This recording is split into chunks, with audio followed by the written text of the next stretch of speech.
Good morning, kitchen class. Glad to be with you again. Hope everybody's made their Christmas preparations and are all set.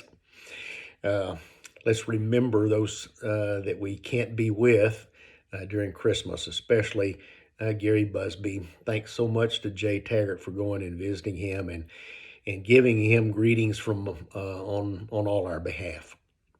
Remember Mildred in your prayers always. Remember Piper, the little girl that is being adopted, is Diane and David's granddaughter. They're having trouble getting out of China. Keep that young family in our prayers. Thanks so much for the Christmas card and the Christmas remembrance. As I have always done in the past, I pass those on to some charities that Ann and I are actively engaged in, and so I'm going to split it this year between Aldersgate, which is a work and living community in Brownwood for adults who have mental challenges, and it's a great Methodist service. And then the other half I'm going to send to Central Texas Rehab, provide services to children that have disabilities. If our second child had lived, certainly those services would have been needed. On a happy note, happy birthday to David Henderson, who has his birthday on Christmas Day. Happy birthday, David. Well, this is the fourth and last Sunday of Advent. The Christmas trees are up, the lights are sparkling, Christmas carols are playing on the stereo.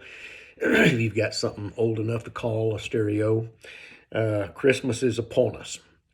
But during a season that is so rich in tradition, this year certainly will be different. Some gatherings are just not going to happen. We won't be able to have the midnight Christmas Eve candlelight service at our church, which I love so much. The church today won't be full with families, and we get a chance to see all of those kids come home with their kids and get to visit. We won't have that. Many churches won't have their Christmas pageants some churches go all out to present kids dressed as the wise men and Mary and Joseph and the angels and shepherds and so forth. I never forget when I see those about one that our kids in our family did back in 1984.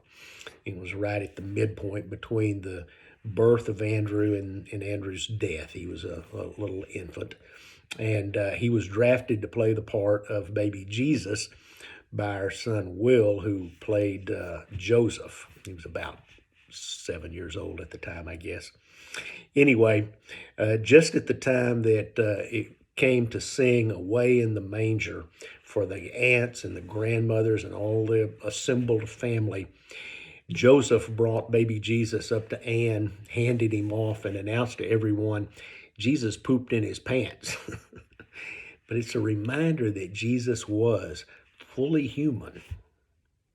When Joyce Elker, the founder of this class, would spend all of December and more telling Christmas stories because she loved Christmas so much, one that she always liked to tell was set many years ago, small town in Kansas.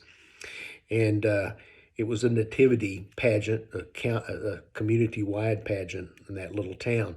There was a boy named Wally Perling. He was 9 years old. He should have been in the fourth grade, but he was only in the second. He was big and clumsy, slow of movement, and also slow of mind. But Wally was still well liked by all the kids. The boys didn't want him. He was uncoordinated to be on their teams, and they usually were able to keep him off, but it never seemed to make Wally angry. He was always smiling and helpful. Anyway, for the annual nativity pageant, Wally wanted to be a shepherd and play a flute. They got flutes. But instead, he was the innkeeper. It had fewer lines for him to memorize, and because of his size, his denying entry to Joseph and Mary would look more authentic, I guess. Anyway, the it was a large audience. It was an annual extravaganza. Everybody in the community is aware, is present. Wally is caught up in the awe and wonder of the night. Twice they had to catch him. He was wandering out on the stage before it was time for him to go. He was so excited. Anyway, when Joseph and Mary appeared and knocked on the door, Wally the innkeeper answered, said his lines as he was supposed to. "What do you want?" Joseph answered, "Sir, we seek a lodging." Wally spoke firmly, "Seek it elsewhere. The inn is filled." Joseph replied, "Sir, there's no place to stay and we're exhausted." Wally looked straight ahead. Joseph went on, "Mary is expecting our first child and she is so tired." The stern innkeeper relaxed and paused. The prompter whispered his next line, which was, whispered the line, "No, be gone." And automatically Wally repeated his line, "No, be gone." Joseph and Mary started to drift away as they were supposed to, but the innkeeper didn't go back inside. Instead, his eyes filled with tears. And suddenly, this Christmas pageant went in a strange, different direction. The innkeeper called out, "Don't go, Joseph. You and Mary can have my room." Some of the people thought the pageant had been ruined, but there were others, many others, that felt in their hearts that somehow that's the way it ought to have been. Last Sunday, we had a beautiful celebration of Christmas by listening to Christmas carols and a bit of background regarding each of the carols. If you missed it on Facebook, streamed live, it's still recorded, and I hope that you will watch it because it was a beautiful worship service. There is so much theology and Bible teaching in these Christmas carols that, I think sometimes we ought to sing them year round. There's just so much to them.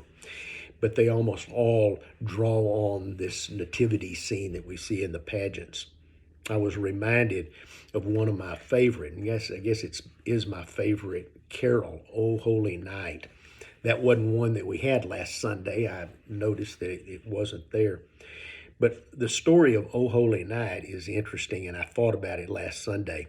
The story is that in the mid-1800s, small town French priest wanted a new piece of music for the Christmas Eve Mass that would be performed at midnight. And so he asked a local wine commissar, he was like a bureaucrat, he asked him to write a bit of poetry. He was not a man who came to church very often, and the priest knew that. But he did have sort of a reputation in the community for being an accomplished amateur poet. And so he took the task seriously, and surprisingly, the words just spilled out of him, and he was very, very pleased with it. And so he took it to a friend in Paris who was a musician, and he asked him to compose a tune to go along with it. The interesting thing, though, was this musician was Jewish, not Christian. He was never going to worship the subject of the lyrics, the poem that had been written. Nonetheless, he took the task seriously also. And again, the music just seemed to pour out of him in just a couple of days. The whole process didn't take but 3 weeks, and it was performed on Christmas Eve. A Jewish writer of the music, composer of the music, a man who later separated completely from the church and looked to politics, looked to socialism rather than religion for the answers to the ills of his community. Nonetheless, it was a profound, theological, deep work of art that we still sing today and means much to many of us, regardless of the unlikely source of the composers. I also thought last week when I was thinking about that, about the song that was quoted by Reverend Kemp at my mother's funeral back in November. the third of three stanzas says, "Could we with ink the oceans fill, and were the skies of parchment made, were every stalk on earth a quill, and every man a scribe by trade, to write the love of God above would drain the ocean dry, nor could the scroll contain the whole, though stretched from sky to sky." This is the third verse. The first two were original and written by the composer in 1917. But this third verse, he added on and he lifted it. He thought it was, we now know that it was composed by a Jewish rabbi, not a Christian, in the middle of the 11th century. The writer of this song became aware of it when it was found written on the cell wall of an insane asylum. He thought that's where it had come from. Anyway, again, a Jewish composer of these words, these lyrics. These two stories remind me and remind us that when God has a word to speak, when he has a message to be delivered, it will achieve its purpose. It'll be done regardless of whether all we humans cooperate with it or not. Isaiah in the 55th chapter, 11th verse says, "So is my word that goes out of my mouth. It will not return to me empty, but will accomplish what I desire and achieve the purpose for which I send it." There are many distractions that can shield the Christ, can remove the Christ from the Christmas celebration, particularly in this year, with all the distractions that we have. But but we can be assured that Jesus will be proclaimed, that God's word will be heard. Not everybody will hear it, not everybody will be listening, but it will be proclaimed. Anyway, all of the details of these Christmas carols and these Christmas pageants come from Luke and Matthew, those two Gospels, the Synoptic Gospels. Mark's Gospel does not begin until Jesus is an adult and is beginning his earthly ministry. And John's Gospel begins not 2,000 years ago in Bethlehem, but far, far further back to the beginning. Our text today is taken from that first chapter of the Gospel of John. That gospel is written probably much later than the others, the rest of the New Testament probably. It's written 90 to 100 AD. And if we read that text and think about it, our Christmas pageants will look a lot different if they were based on John rather than Matthew and Luke. Again this week, we are looking at the incarnate Christ, God in human form, divine, but yet fully human. God with skin on, as a child once explained it. The incarnate means into flesh, God into flesh. This is the most theological of the four Gospels, and John's purpose for writing it is stated very clearly in John 20, verse 31. He says, "That you may believe that Jesus is the Christ, the Son of God, and that believing you have life in his name." Last week's lesson, had verses that were from there in Philippians, the second chapter, were from an early hymn that the early Christians sang. It's believed that this prologue, chapter 1 of John, also was an early hymn as well. Verse 1, we hear, it sounds very much like Genesis, the creation story from Genesis. Verse 1 says, "In the beginning was the Word, and the Word was with God, and the Word was God." The word in Greek is logos, and it means thought, concept. It expressed to the Greeks the idea of reason and creative control. Psalms 33:6 says, "By the word of the Lord, the heavens were made." In Genesis, we see God speak creation into existence. There's no mechanical or manual action that takes place. God spoke, and it was. John is affirming that all creation began and Jesus was there. Jesus is the Word, is divine, created all things, and holds all things together. Jesus came as God's talk, as God's speech, as God's message. The second and third verse say, He was in the beginning with God. All things came into being by Him. The fourth verse says, In Him was life, and the life was the light of men.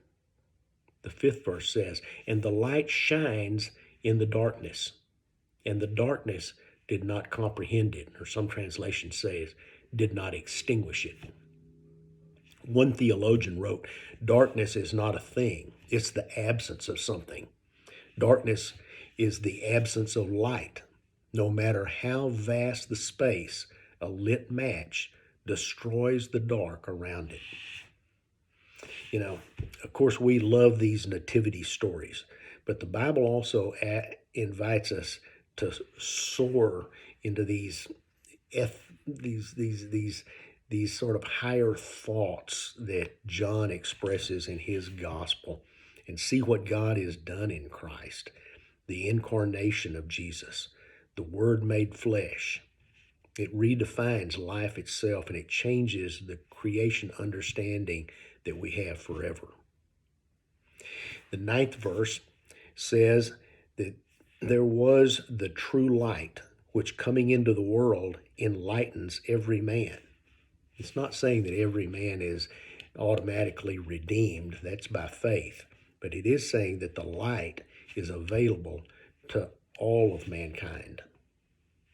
Showing anything in its true light is like showing its true colors, showing what it truly is. The carol, We Three Kings, says that the Star of Bethlehem still leads to that perfect light. Light is a symbol of life and knowledge and goodness. That's what we see in verse 9. Jesus is the true light.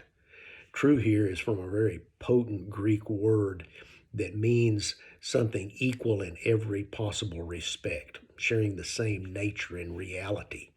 So in other words, Christ is the one and only, absolutely perfect, shares the same nature in reality with God. He is the true light. The carol Silent Night proclaims him to be love's pure light. Something Jesus will echo again in John 14 when he says that he is the way, the truth, and the life exclusively. There's no room to see Jesus as a way to heaven or a possible way or one way. He is the one and only real and true way. James, little epistle, chapter 1, verse 17 says that God is the Father of light. He's the creator of light. And he sends that light and spiritual illumination into the world. And this light shines on all people. How can we have that light in our lives? Because surely we want it. John says that those who welcome Jesus and believe that he is the Son of God walk in this light. Jesus in John 8:12 said, I am the light of the world. Anyone who follows me will never walk in the darkness, but will have the light of life. It's just as it was prophesied in Isaiah chapter 9, verse 2 that says, the people who walked in darkness have seen a great light. Those who dwelt in the land of deep darkness, on them has light shined. But John warns in 1 John 1:6, if we say that we have fellowship with him, God, while we walk in darkness, we lie, and we do not practice truth. Our text today begins with verse 10. Verse 10 says, the light was in the world, and the world came into being through the light. The carol, O Little Town of Bethlehem, sings of everlasting light. That's who Jesus is. The 10th verse goes on to say, but the world didn't recognize the light. The very world that Jesus participated in creating didn't recognize him. The 11th verse says, the light came to his own people, and his own people didn't welcome him. The Jews who had had this special prophetic revelation of who he was, they didn't recognize him or welcome him either, for the most part. Certainly the disciples were Jewish. Most of the first Christians were, but as a whole, the Jewish faith did not recognize or welcome the Messiah. The 12th verse says, but those who did welcome him, those who believed in his name, he authorized to become God's children. John is saying those who welcome Jesus will go through such a powerful transformation that they will be reborn as children of God. And then the 13th verse says, born not from blood, nor from human desire or passion, but born from God. Just as Jesus tells Nicodemus in that most famous conversation in John 3, that this supernatural birth, this spiritual birth, contains no human element. It's not the will or flesh of man. It's the act of God. By the way, the Greek word for light can mean natural light, but here it means figurative light that enters into the mind, insight. As well, the Greek word translated darkness can be physical darkness. It can also be the darkness of confusion. It can be the darkness of secrecy. But here it is the spiritual and moral darkness. John records Jesus saying in that conversation with Nicodemus, John 3:19, the light came into the world, and people loved darkness more than light, for their actions are evil. And again, in a conversation with his disciples, John 14:8 and 9, it says, Philip said to him, show us the Father, and we will be satisfied. Jesus said to him, have I been with you all this time, Philip, and you still do not know me? Whoever has seen me has seen the Father. How can you say, show me the Father?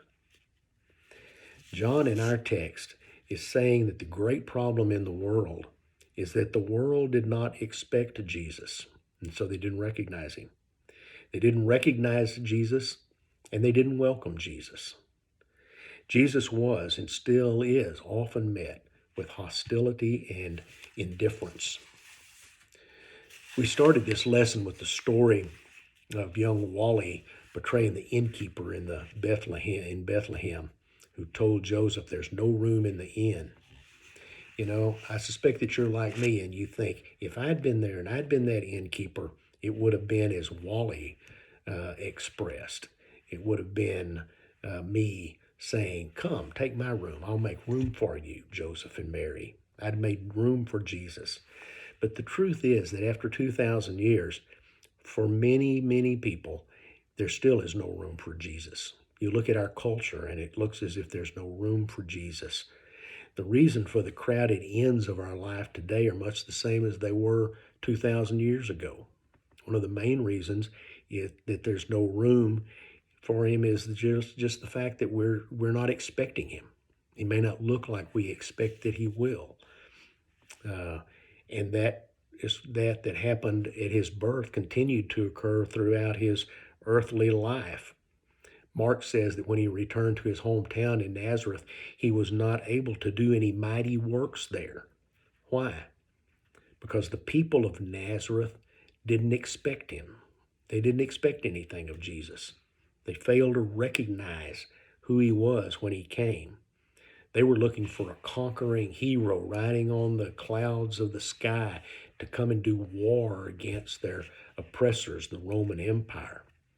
But a tiny baby in a stable, the son of Joseph the carpenter, no way. That wasn't what they were expecting.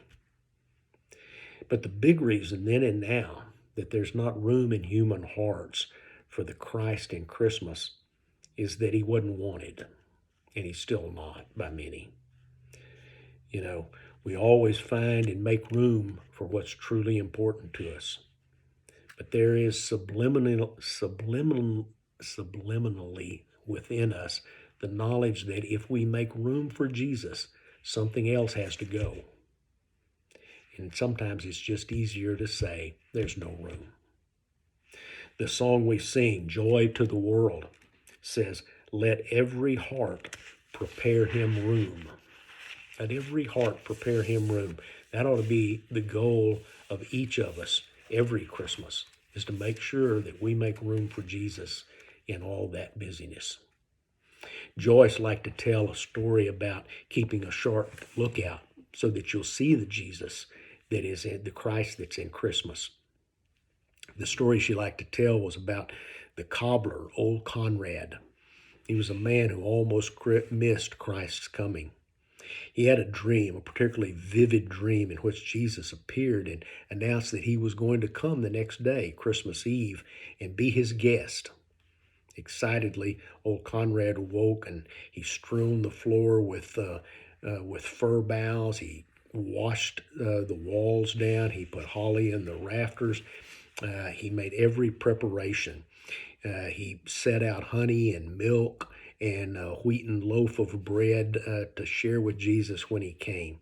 And when he finished, he stoked up the fire and sat in front of the fire and waited for that knock on his door, that welcome visit. As he waited, a beggar, drenched from a driving rain, came by, and Conrad invited him in.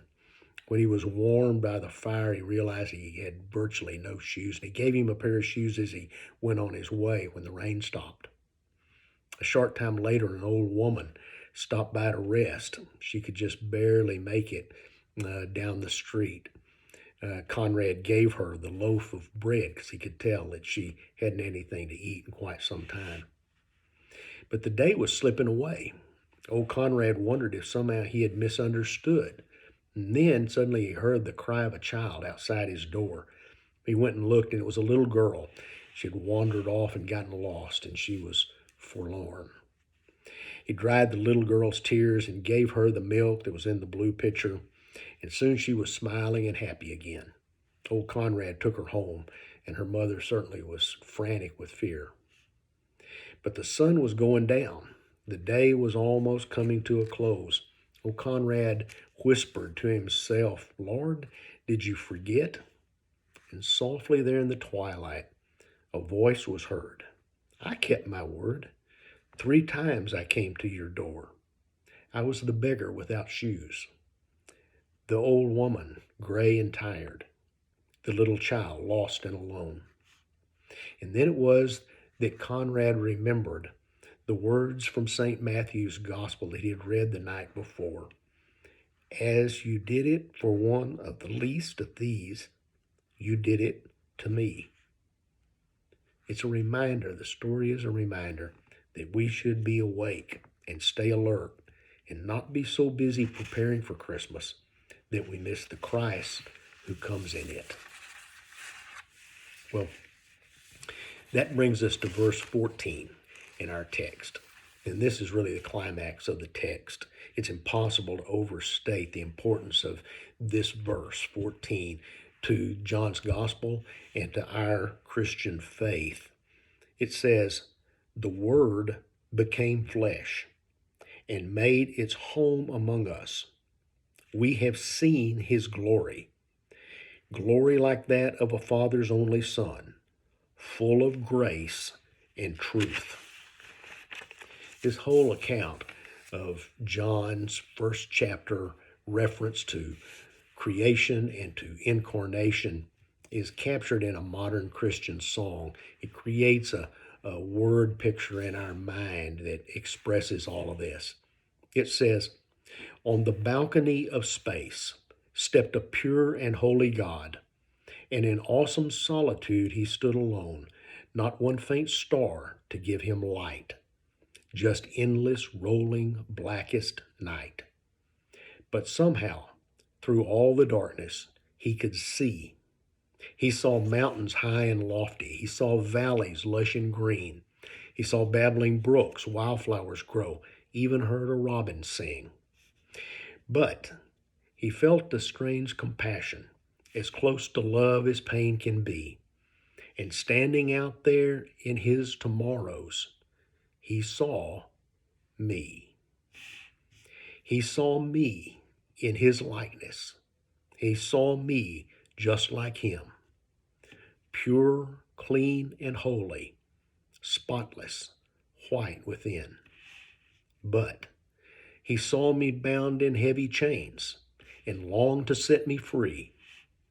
But he knew if I became like him, he must become like me.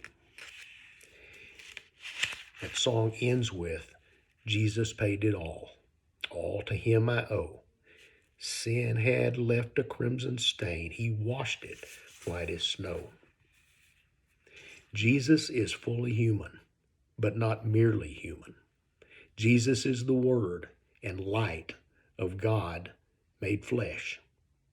Verse 14 says that he made his home among us. It literally says he pitched his tent among ours.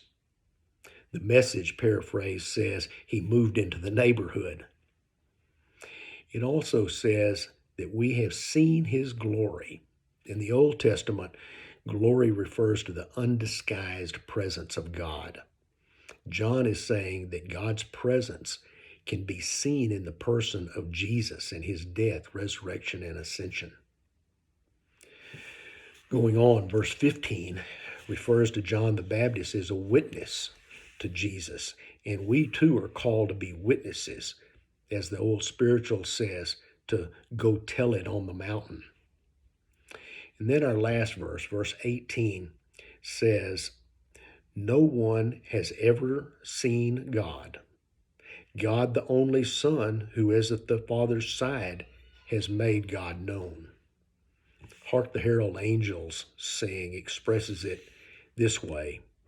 The Word of the Father now in flesh appearing. That's Christmas.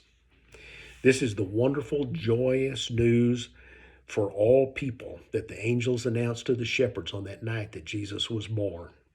And this is the basis of our hope, that one day God will permanently dwell with us, that we will, as John saw in that vision that he recounts in Revelation chapter 21, he will dwell with them and they will be his people. God himself will be with them as their God. Jesus is the incomparable, one-of-a-kind expression of God who came to make God known to us.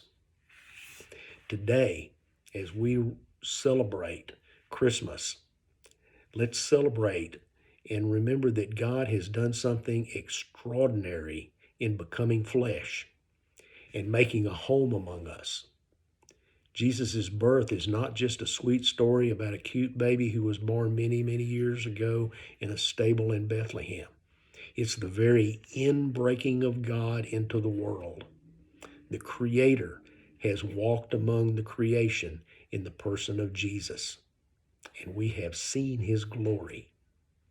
And that's why we celebrate Christmas. That's the glory of Christmas.